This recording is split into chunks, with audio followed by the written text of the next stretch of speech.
Hi guys, Miss Shy here, coming to read you a book about adorable cats. Hello, I'm Pepper. My friend Pickle wants to play hide and seek. I'm Pickle, and my job is to hide from Pepper. Are you ready? 1, 2, 3, go! This isn't a very good hiding place. If I crouch down very low, Pepper might not see me. Oops.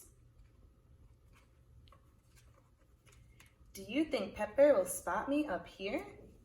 Help! I'm all tangled up. I must get away before Pepper sees me. I'm not going in there. It's too dark. If I get in, will I be able to get out again? This is the perfect spot.